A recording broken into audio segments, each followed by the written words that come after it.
150 years ago, the King of France had this obelisk brought from Egypt to grace the heart of Paris. 3,000 years earlier, it had been dedicated to the great pharaoh Ramses II with these words: "So long as heaven exists, your monument shall exist, and your name shall endure like the heaven." Through the 30 centuries that the pharaohs ruled Egypt, the people of the Nile created the most glorious monuments the world has ever seen. Among them, the largest place of worship in the ancient world.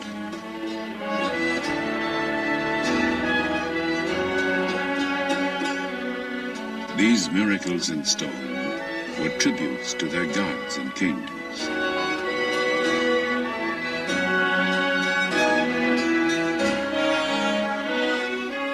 They believed that man, like the sun, could die and be reborn.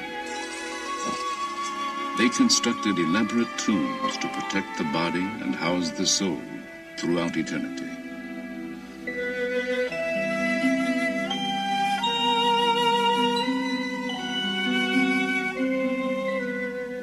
They created guides to the underworld, books of the dead to ensure immortality. And on their monuments, they left the testimony of their faith. These inscriptions are keys with which we unlock the secrets of ancient Egypt. Ladies and gentlemen, now we are in the temple of the Queen Hatshepsut. And as they have since the days of Herodotus, Antony, and Cleopatra, thousands journey here to see these wonders. Going down to the Green Valley for the holy visit of Amun-Ra to the goddess Hathor once a year for 15 days. But today, having endured for 50 centuries, these seemingly imperishable structures are threatened. Their fate may be determined in our lifetime. So, people of science, soul, and conscience travel here from all over the globe to save the priceless monuments, to decipher the meaning of the messages before they disappear forever. This is the story of the land of Egypt and the quest for eternity.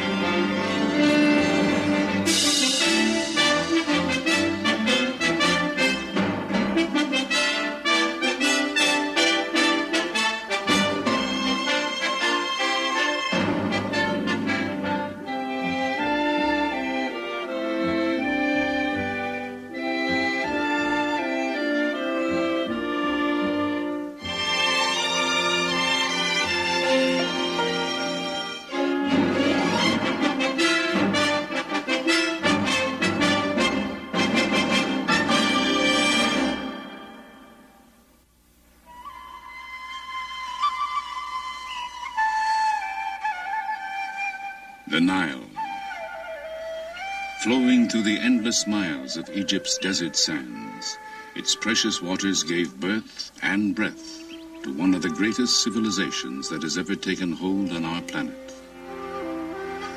Hail to you, O Nile, went an ancient hymn. Sprung from earth, come to nourish Egypt, food provider, bounty maker, who creates all that is good. The river's annual flooding left rich deposits of silt. Utilizing it, farmers developed a settled life.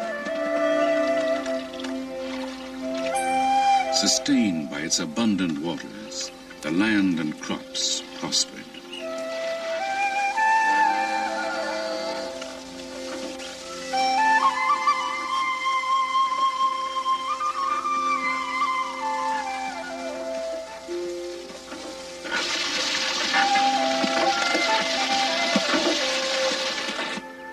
Even mud from the Nile's banks provided the people with material for everything from clay pots to the bricks with which they built their homes.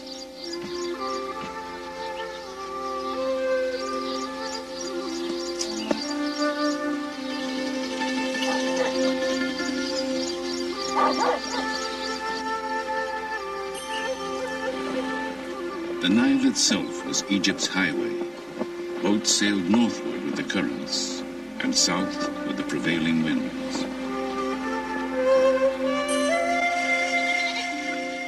To predict the time when the river would overflow, the ancients developed a calendar. Our own evolved from it. Along the extended oasis of the Nile Valley, a way of life emerged that still endures today, virtually unchanged from the furthest reaches of recorded time.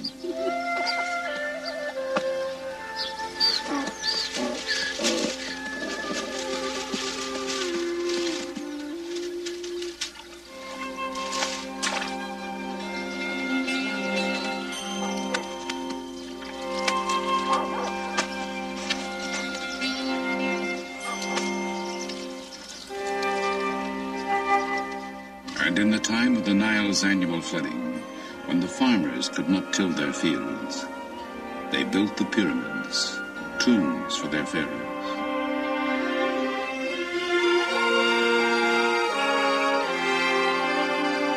All that remains of the seven wonders of the ancient world, they were stairways to heaven, for to all Egyptians, their religion promised an afterlife.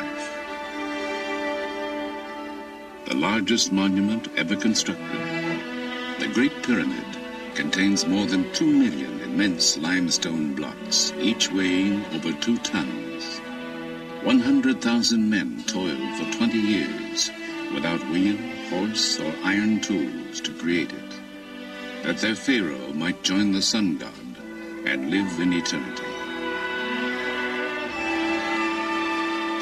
This dedication to gods and kings was to sustain the Egypt of the pharaohs for 3,000 years.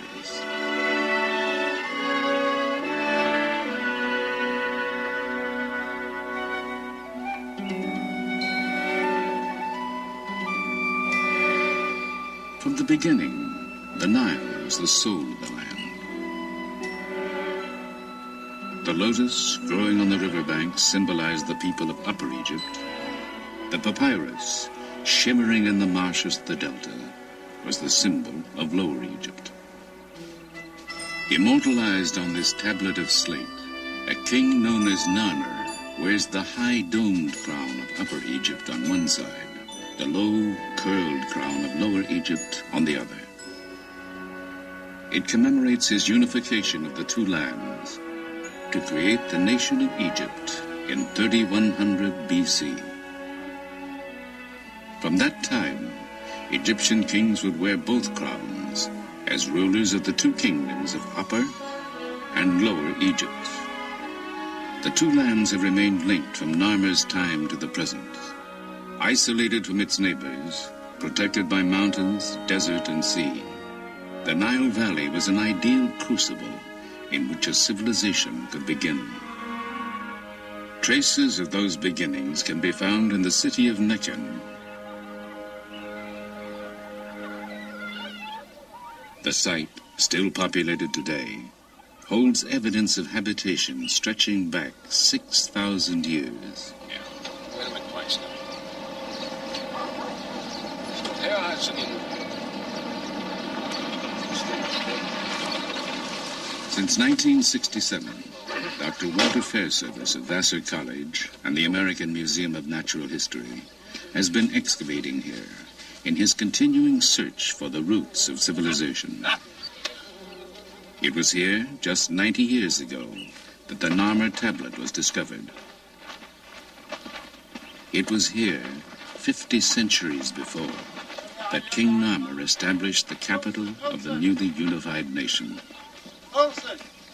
Here we have the walls of a princely complex that belonged to a king who lived here 5,000 years ago at the very beginning of Egypt's unification. He was a great king, a powerful monarch. And we know from the size of the rooms and the way things are located that he was a very rich man, a very wealthy person. We know he has storerooms full of grain. We know that he had perhaps a great hoard of copper and many other things of that order.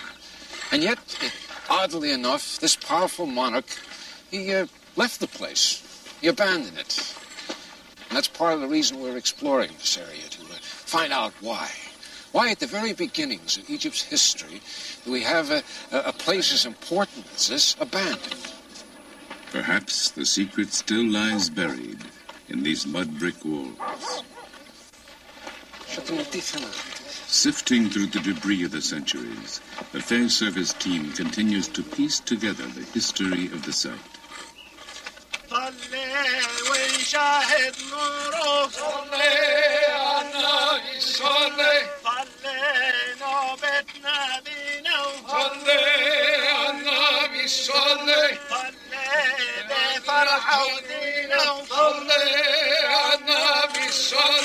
Many threads bind Egyptian prehistory and history, but none is stronger than the belief in immortality. But this one is interesting because equipped with objects necessary for the afterlife, these bodies were buried before the first pharaoh built his palace here. right here, if I can pull this up just a little bit, hairpins found at the roof of the skull. Made of some quill-like, or ivory, I guess. Perhaps ivory. Perhaps ivory, yeah. Put that back there. In this capital, religion, tradition, and political power fused. Foundations were laid on which the longest lasting of all ancient civilizations would rise.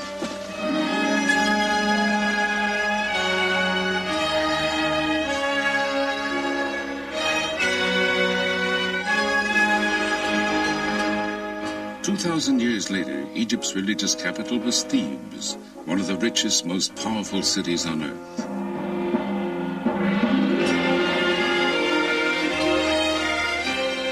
At its heart was the temple of Amun at Karnak, the largest place of worship in the ancient world. As dynasty followed dynasty, the great complex was enlarged and embellished by a succession of pharaohs. Tutankhamun, whose fabulous tomb treasures dazzled the world. A female pharaoh, Hatshepsut, called the first great woman in history. The heretic Akhenaten, first believer in one god. And Ramses II, the greatest builder of all time.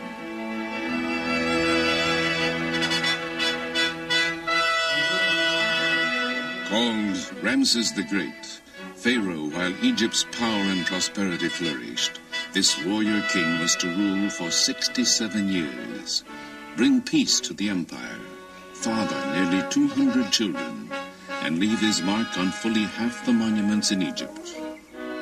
Ramses was only about 20 when his father, Seti I, died in 1290 BC.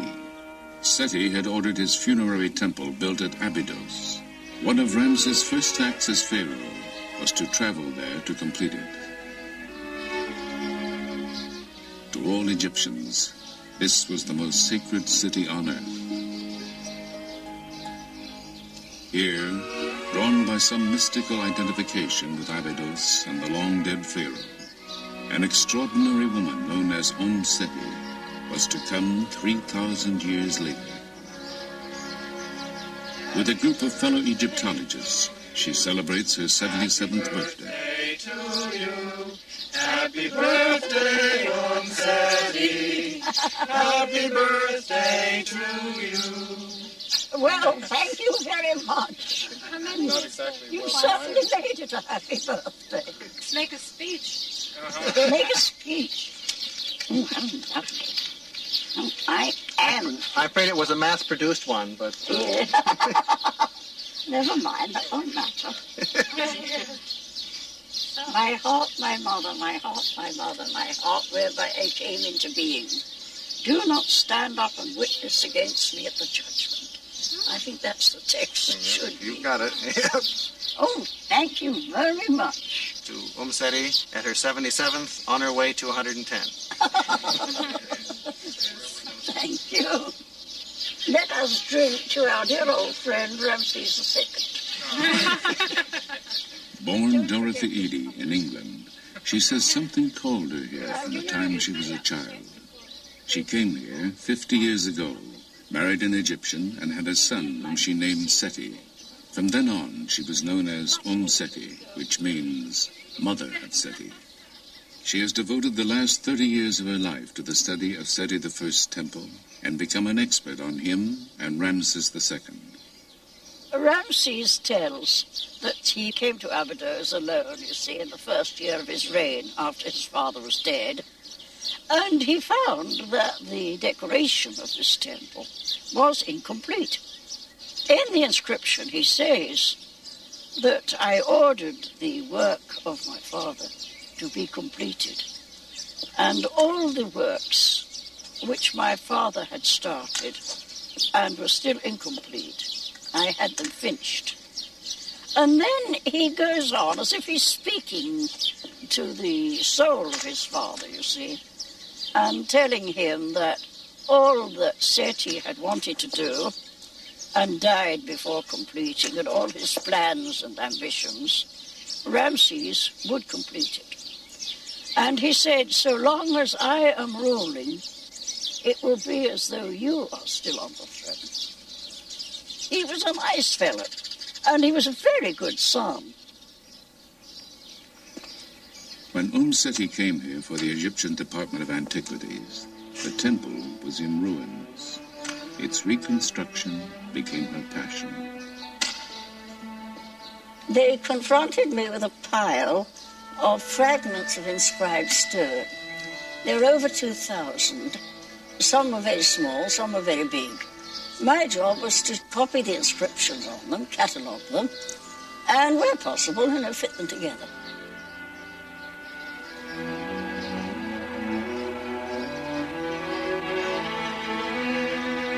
The temple is vibrant with carvings that look as fresh today as when they were painted 3,000 years ago. Its walls tell the first known story of resurrection. Osiris, a mythical ruler, was killed and dismembered by his brother. His wife, the goddess Isis, found the scattered pieces of his body, bound them together, and Osiris arose from the dead. Their son, the falcon-headed god Horus, was to grow to manhood and avenge his father. Anubis, jackal-headed god of embalming, was sent by the sun god to help Osiris live eternally.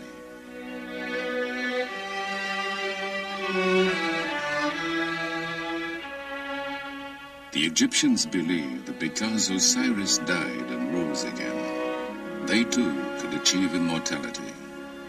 Worshipping Osiris, Seti assures his place in the afterlife. Offering incense, the pharaoh worships before the bark of the sun god, Amun-Re.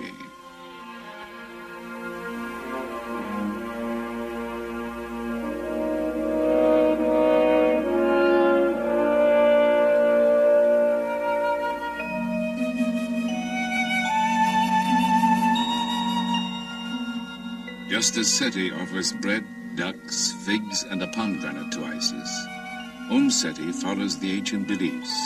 Oh, yes, every year at the great feast, and again on the birthday of the gods Osiris and Isis, I come here with offerings of wine, bread, and incense. Oh, I love coming here. It's a place I really do feel at home.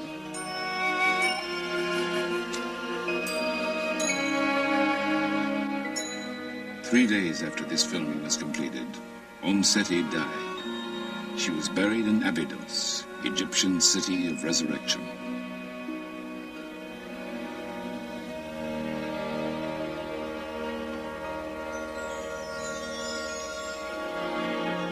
In the time of Ramses, the most powerful deity of the living was the sun god, Amun-Re.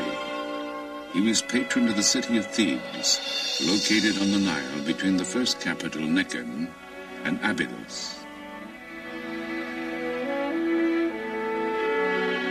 On the east bank, where the sun rises, were temples dedicated to the sun god, Karnak and Luxor. On the west bank, where the sun buries itself each day, was a complex of tombs where royalty was buried. The Valley of the Kings and the Valley of the Queens.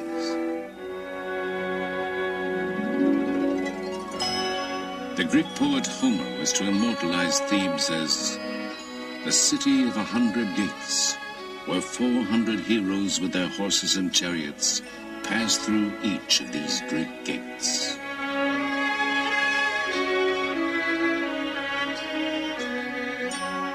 While Ramses reigned, Thebes was splendid.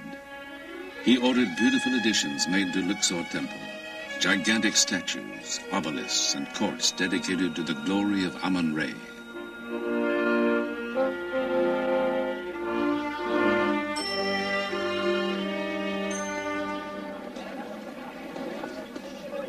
But having endured 3,000 years, these monuments face destruction in our time from the effects of increased agriculture, industrialization, changing weather conditions, due in part to the Aswan High Dam, and even the tourists themselves.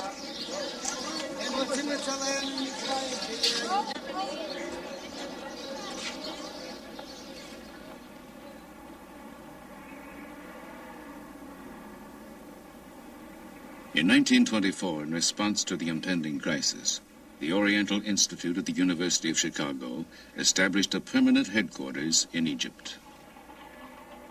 Called Chicago House, it was founded by Dr. James Henry Breasted, father of American Egyptology, who envisioned making a record of all the endangered monuments of ancient Egypt. Today, Chicago House is under the direction of Dr. Lanny Bell. The scholars of Chicago House have undertaken a monumental labor called the Epigraphic Survey.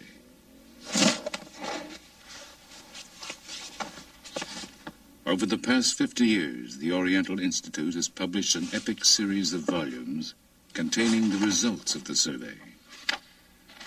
Utilizing an ingenious combination of photography and draftsmanship, the Chicago House Egyptologists create facsimile drawings of the monument's carved and painted surfaces, the only record that will remain when the hieroglyphs and decorations have disappeared forever from the temples.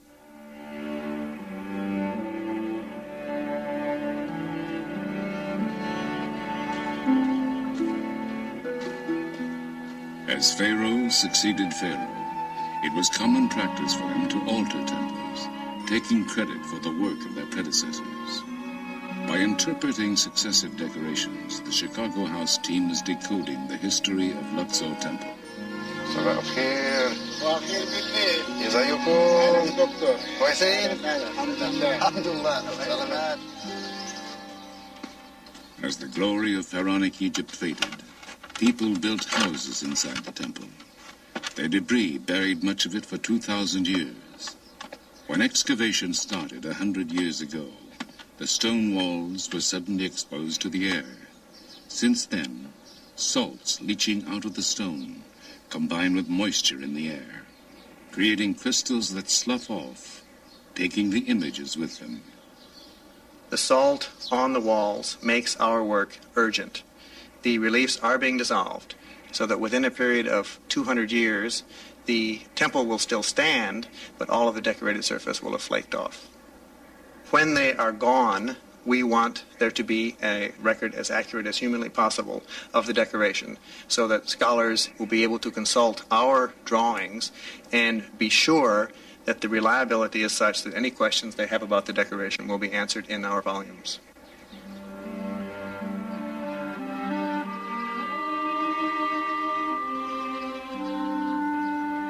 When the gods were worshipped here no more, great portions of the temple were dismantled. Large blocks were broken into smaller pieces for reuse as building material. Thousands of them have been collected over a 30-year period. Chicago House is conducting a systematic search of the fragments to reconstruct a section called the Lost Colonnade.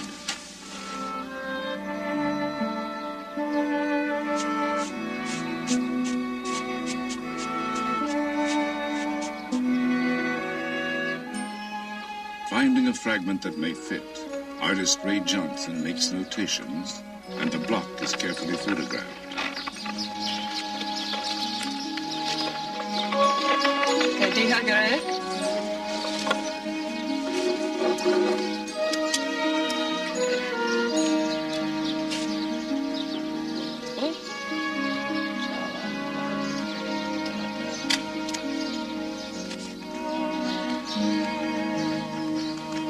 An artist pencils, then inks in the lines of the photograph, making corrections and replacing what time may have removed.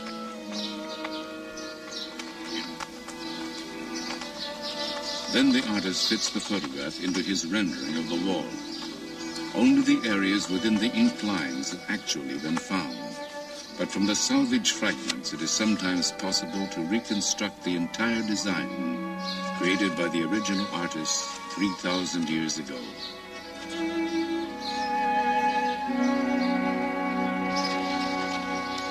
You support me going up? On those exciting and rare occasions, when a fragment that fits onto a standing wall is found, it is replaced. More to the left. This way. Toward me? To the left. So, piece by piece, the ancient temple of Amun-Re rises again.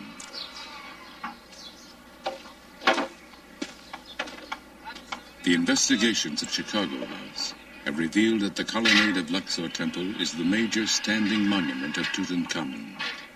To completely evaluate its architectural history, the inscriptions at the top of the structure must be photographed. Ladders reaching 5 stories high have been assembled.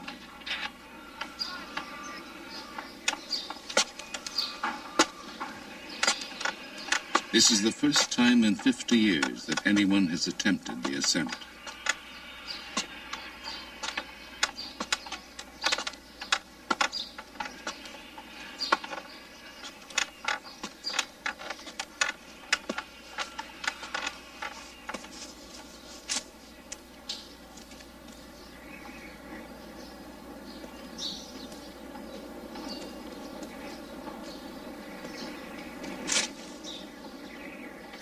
On the 70-foot-high columns, Dr. Bell studies the techniques used by the artisans of antiquity. Here they inserted wooden blocks to stabilize the structure as they fitted it together.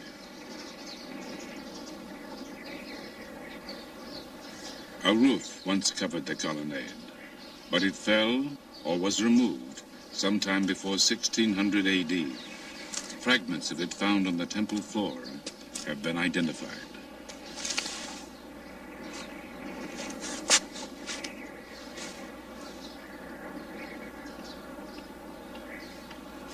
In assessing the temple's past, Dr. Bell's thoughts inevitably turn to its future.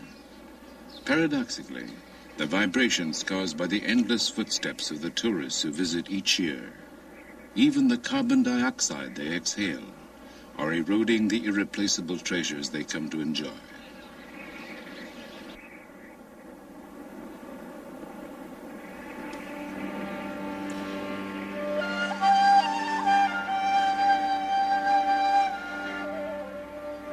Chicago House studies have revealed that 100 years after Tutankhamun built this structure, Ramses II systematically erased his predecessor's name and replaced it with his own, naively assuming he could deceive the gods and take credit for the colonnade's construction.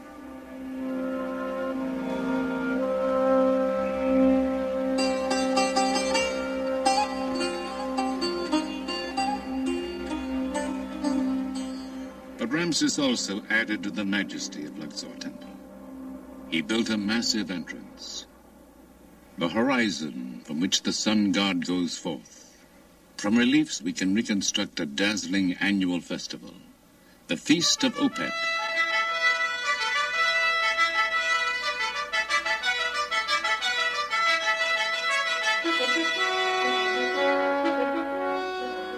With the Nile in full flood, the golden statue of the god Amun-Re has been brought to Luxor from Karnak in his boat shrine. Within the temple's innermost sanctuary, Ramses offers incense, flowers, and food to the linen-shrouded god. The sacrifices and ceremonies concluded, priests lead the procession out of the temple, purifying the way before them.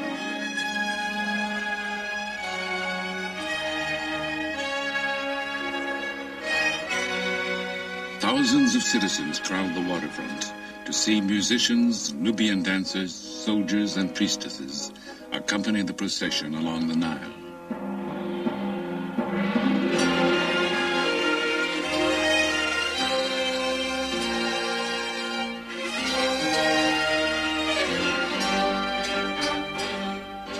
The shrine of the god is placed on its sacred bark, and in great ceremony, priests, god, and pharaoh are towed back to Karnak Temple.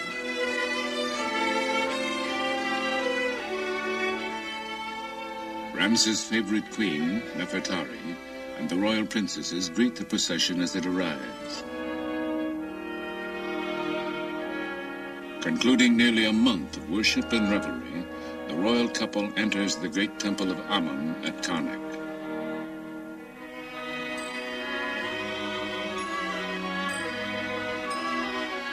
Within the sacred precincts of the temple, the shrine carrying the golden statue of the god is hidden from public view until the next year.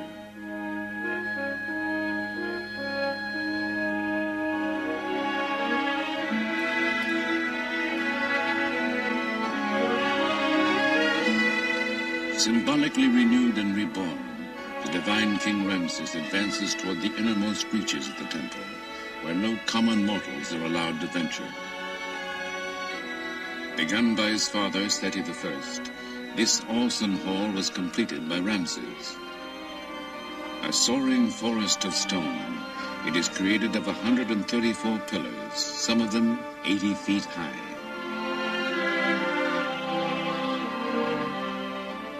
Ceilings and columns are ornamented with Ramses cartouches, magical ropes that surround the king's name to protect him from evil.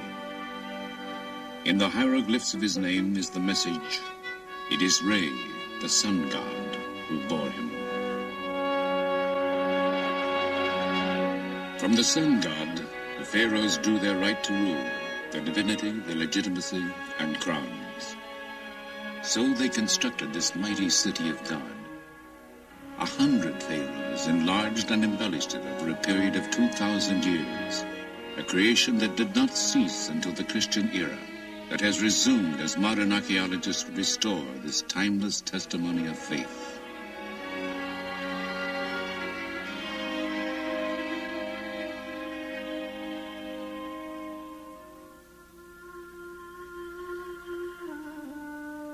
Across the Nile stretches the land of the dead.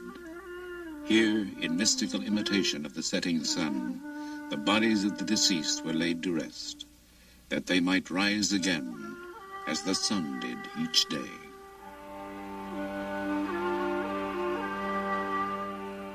Cut into the heart of the mountain, the Theban necropolis is a vast labyrinth of tombs.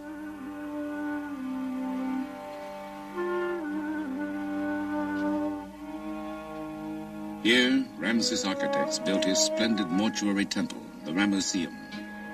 In its forecourt lie huge fragments of his colossal statue, 1,000 tons of granite that once rose 57 feet in height, that inspired Shelley's sonnet Ozymandias, in which he called the pharaoh King of Kings.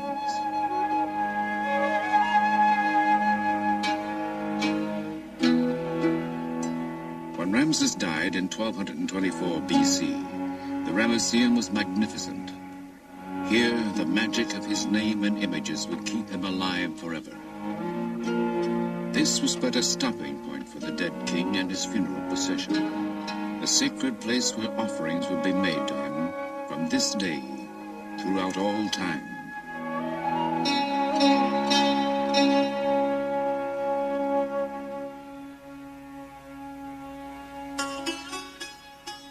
Though mourners wept, they knew that if properly provided for, one could live forever. So they carried with them everything the dead might need for the voyage through eternity. For a king, there would be boats in which he could sail endlessly on the Nile.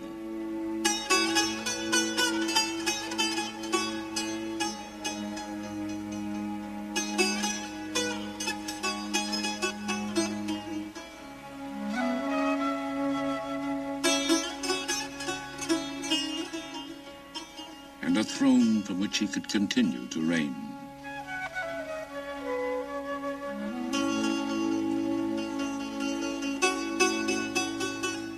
Even magical figures will be provided to do his bidding in the afterlife.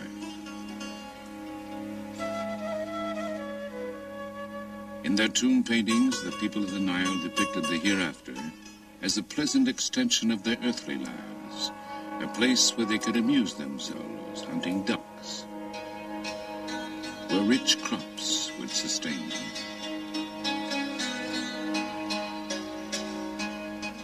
The deceased carried with them books of the dead. They instructed the departed on how to avoid the gods and demons that would attempt to bar their way. Her body, painted with stars, a goddess of the sky, stretches over a reclining god who represents the earth. Between them, a winged form of the sun god sails through the netherworld.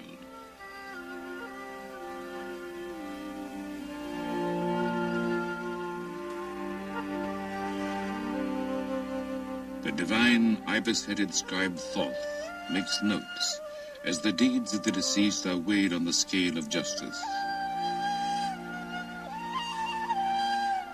In an address to the gods, the departed will assert his innocence. I am pure of mouth and hands, without sin, without guilt, without evil. Those who were judged to be without sin could join Osiris to dwell in the happy land of the setting sun. But most important, there must be a body to which the soul could return. Anubis, god of embalming, prepares the body for the life to come. So Ramses' mummy would have gone to his tomb after a priest pronounced over it, "You will live again, forever."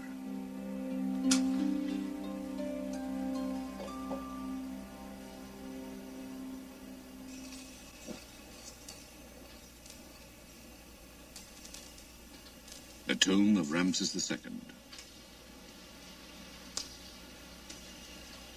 In a state of dangerous disrepair, its access is forbidden to almost everyone. But a team headed by Dr. Kent Weeks of the University of California at Berkeley has recently mapped it. In the dynasty following Ramses, the royal tombs were systematically plundered. As a last resort, priests collected the surviving royal mummies and hid them. In 1871, a grave robber found Ramses II where he had lain undisturbed for 3,000 years. Reclaimed by the Egyptian government, the mummy of Ramses now reposes in the Cairo Museum, far from the Valley of the Kings.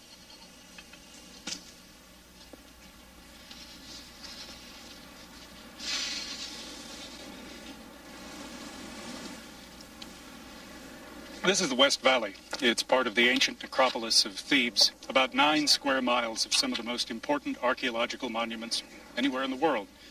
Valley of the Queens, Valley of the Kings, Tutankhamun's tomb, they're all here. But in spite of several centuries of interest in this area, there still does not exist a detailed archaeological map of what it contains. That's the purpose of the Berkeley Theban Mapping Project, to make as detailed an archaeological map as modern technology will permit. It's an important project. It's going to make it possible for us to study the history of the necropolis, but even more important, it's going to help us to preserve it and protect it. Surveying techniques are used to measure topographical features.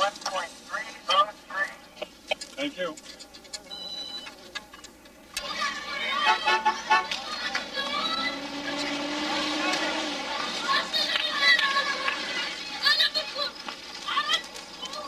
At headquarters in a village below the necropolis, the team reviews its findings.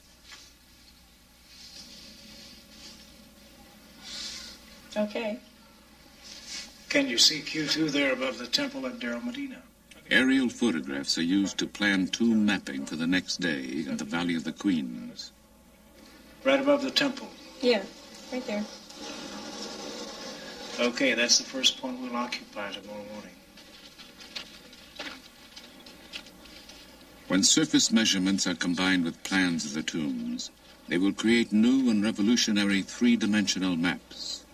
These will make it easier to find correlations between the geography and the locations of the known tombs, and perhaps enable scientists to find tombs still undiscovered.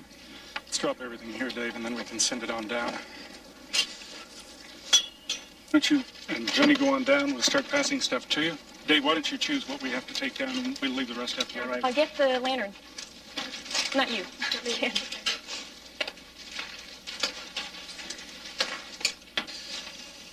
Let's finish that rear chamber today if we can, Dave. I think we can let him go. 13 needs to be back. Looks like a steep set of stairs. Yeah, watch your step, people. It is, everybody. I got it? Okay. Good luck with you.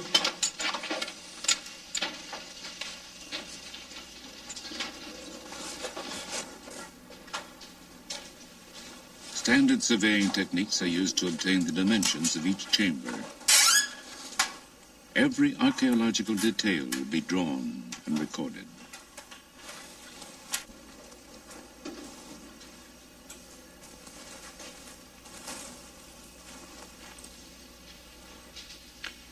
I think that's about it, Kat. Did you get those problems in the back chamber? It was customary to place the tombs of royal children in the Valley of the Queens. This is the tomb of a young prince, son of Ramses III. Here, the pharaoh himself offers incense to the gods on the boy's behalf.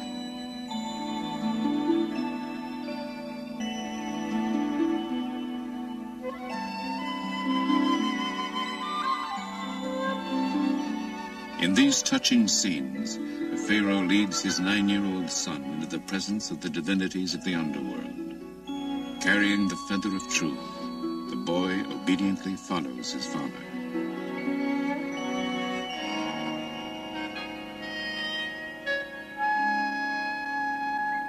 طيب يوسف عايزين نشوف المقبرة دلوقتي؟ كويس. It is believed the ancient sculptors and painters lit the interiors of tombs and temples with polished metal reflectors used as mirrors. And these scenes were filmed under the same conditions. نور هناك؟ كويس. شوف المراية تاني. شكرا. شكرا جدا.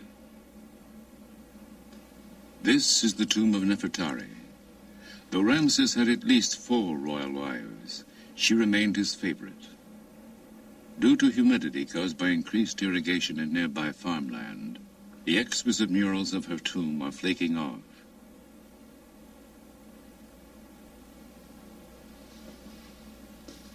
Unless scientists can halt the deterioration, these may be the last moments of what was imagined as the endless ages in which Nefertari would live on these walls.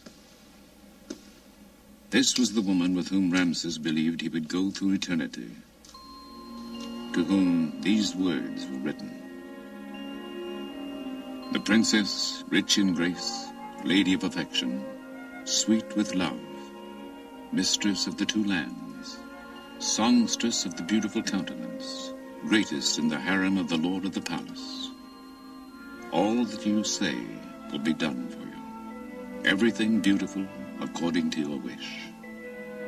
All your words bring contentment to the face, wherefore men love to hear your voice. These tributes speak to us of love and hope, a people and a civilization that soared brilliantly and then was eclipsed.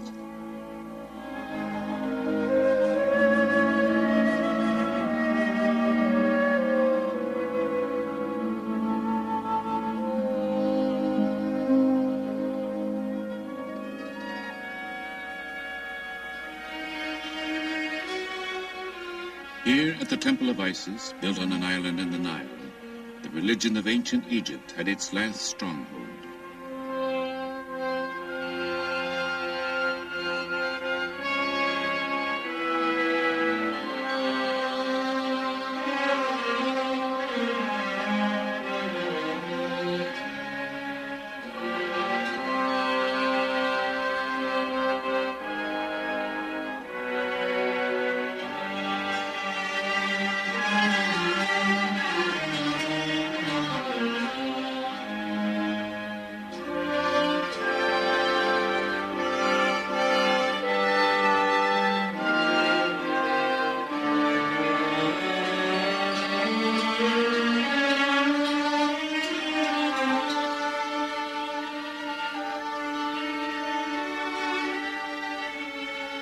After 332 BC, the Greek Ptolemies would reign as the last dynasty of pharaohs.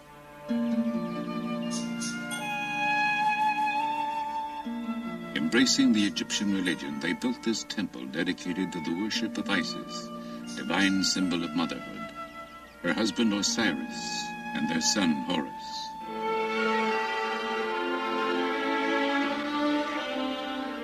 Their stories are told and retold on the temple walls.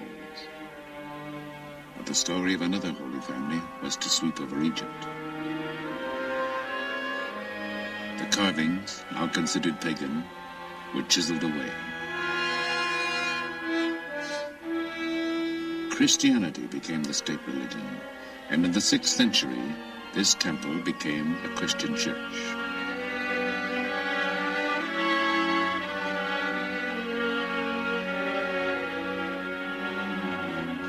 The meaning of the hieroglyphs would be forgotten, the ancient rites forbidden. For 12 centuries, the story of Egypt's ancient civilization would be lost.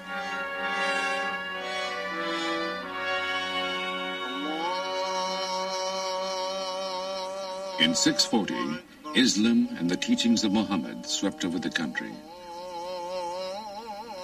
A succession of foreigners was to rule until 1952, when revolution restored full independence to Egypt after 2,000 years.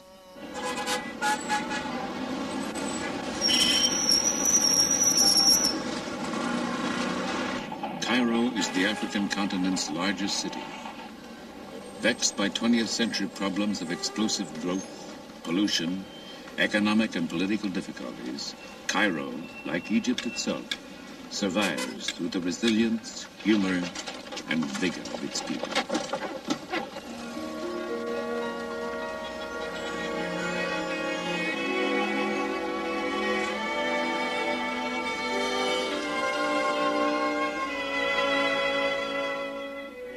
Facing an expanding population and an emerging nation's need for energy, the Aswan High Dam was built in the 1960s. With 17 times the material contained in the Great Pyramid, the dam is a monument to the new nationalism and what some would call the 20th century religion, technology.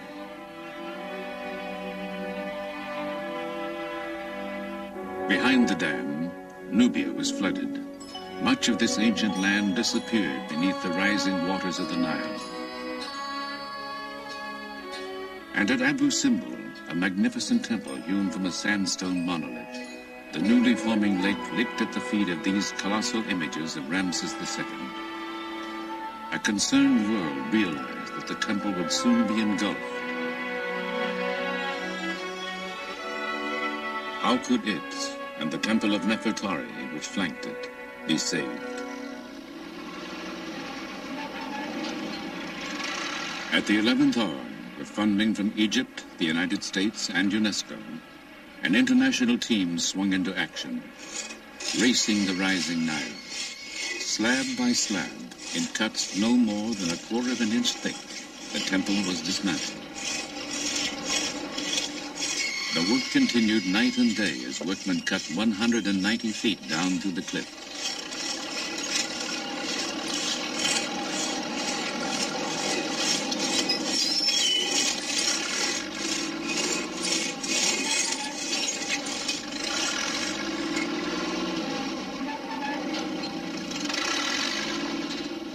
Coded for storage, the sections made a giant jigsaw puzzle.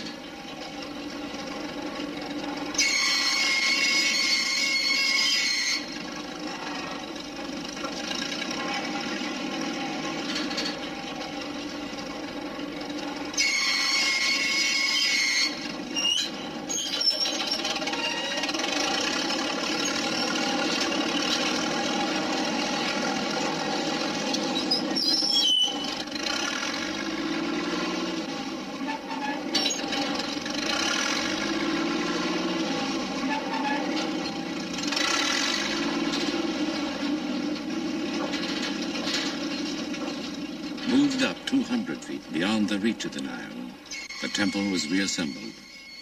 The precision of watchmakers was applied to the colossi, reconstructed to an accuracy of 1/10 of an inch.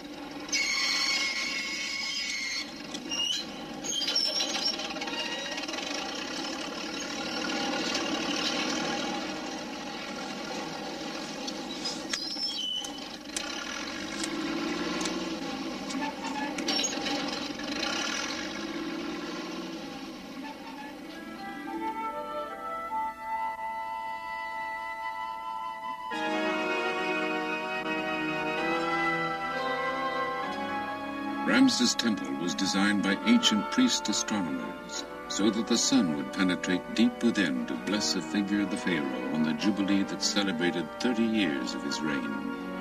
In our time, engineers have resituated the temple so that the sun still streams in on the pharaoh on each anniversary of that day, 3,200 years ago.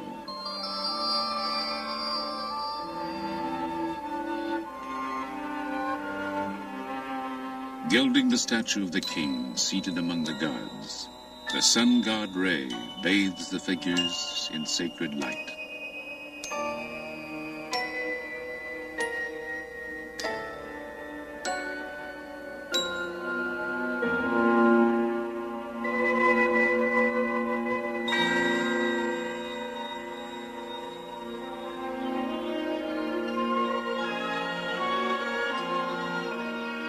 Why have people come here since the days of ancient Greece and Rome? These works are expressions of the quest for the meaning of life itself, a longing for connection with the gods, a need for beauty, a hope for immortality. They are worth knowing and worth saving because the record of the past tells us something of ourselves and hints of our future. Here, Egyptians and travelers alike raise their eyes to Ramses, speak of him, remember him as a leader who signed the world's first major peace treaty. It reads, "Beginning with this day, in order to bring about good peace and good brotherhood between us forever, he is in peace with me, and I am in brotherhood with him, and I am in peace with him forever." In the religion of the ancient Egyptians, to speak of the dead is to make them live again. For Ramses, the quest for eternity has been fulfilled.